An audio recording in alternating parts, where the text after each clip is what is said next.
It's me Alia here, and today I will be reading Cinnamon.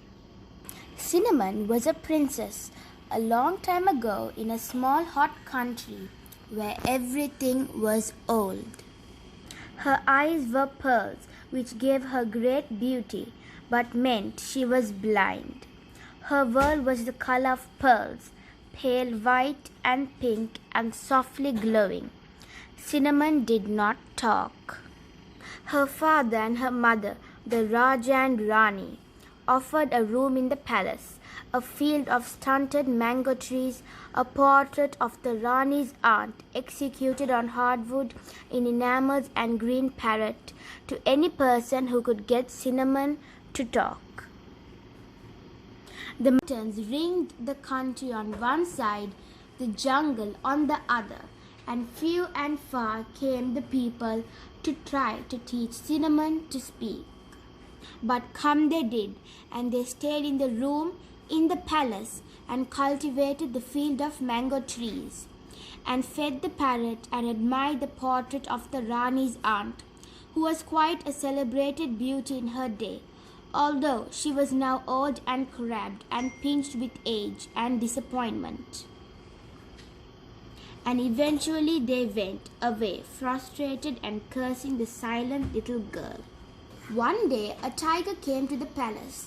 He was huge and fierce, a nightmare in black and orange. The people were afraid. "There is nothing to be frightened of," said the Raja. "Very few tigers are man-eaters, but I am," said the tiger. The people were much amazed that the tiger could speak, although it did nothing whatsoever to quell their fear. "You might be lying," said the Raja. "I might be," said the tiger, "but I am not. Now I am here to teach the girl cub to talk." The Raja consulted with the Rani, and despite the urgings of the Rani's aunt, who was of the opinion that the tiger should be driven out from the city with brooms and sharp sticks, the tiger was shown to the room in the palace and given the enamel painting and the deeds to the mango field, and he would also have been given the parrot had it not squawked and flown to the rafters, where it stayed and refused to come down. Cinnamon was shown into the tiger's room. "There was a young lady from Riga," squawked the parrot from high in the rafters, "who went for a ride on a tiger. They came back from the ride with the lady inside and a smile on the face of the tiger." "There," said the Rani's aunt, "even the bird knows. Leave me with the girl," said the tiger. And reluctantly the Raja and the Rani and the Rani's aunt and the palace staff left the beast with Cinnamon. She pushed her fingers into its fur and felt its hot breath on her face. The tiger put Cinnamon's hand into his.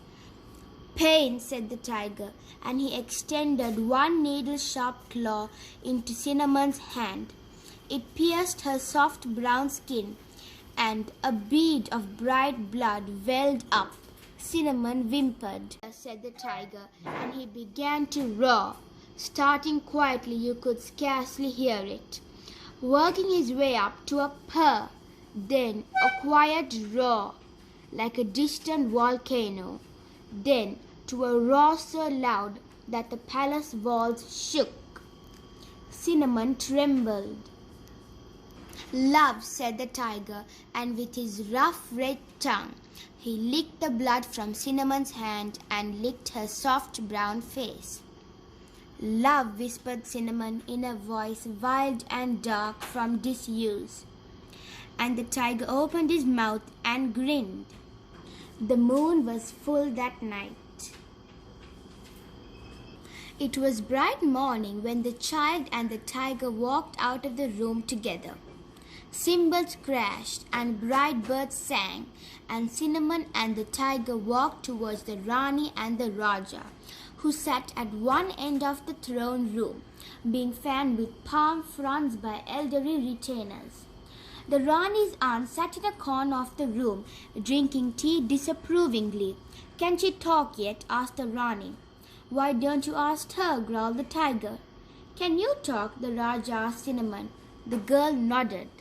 Cackled the Rani's aunt. "She can no more talk than she can lick her own backbone." "Hush," said the Rajah to the Rani's aunt. "I can talk," said Cinnamon. "I think I always could." "Then why didn't you?" asked her mother. "She's not talking now," muttered the Rani's aunt, wagging one stick-like finger. "That tiger is throwing his voice."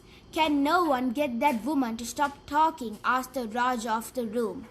"Easier to stop him than start him," said the tiger, and he dealt with the matter. And Cinnamon said, "Why not?" "Because I had nothing to say." "And now?" asked her father. "And now the tiger has told me of the jungle, of the chattering of the monkeys, and the smell of the dawn, and the taste of the moonlight, and the noise a lake full of flamingo makes when it takes to the air," she said. "And what I have to say is this: I'm going with the tiger." "You cannot do this thing," said the Rajah. "I forbid it." "It is difficult," said Cinnamon, "to forbid a tiger anything it wants."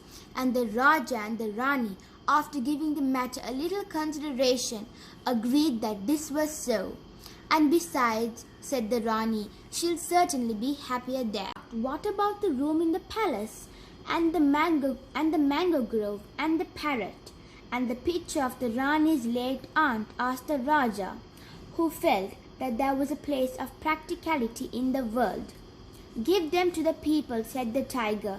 And so an announcement was made to the people of the city that they were now the proud owners of a parrot, a portrait, and a mango grove, and that the Princess Cinnamon could speak, but would be leaving them for a while to further her education. A crowd gathered in the town square, and soon the door of the palace opened, and the tiger and the child came out.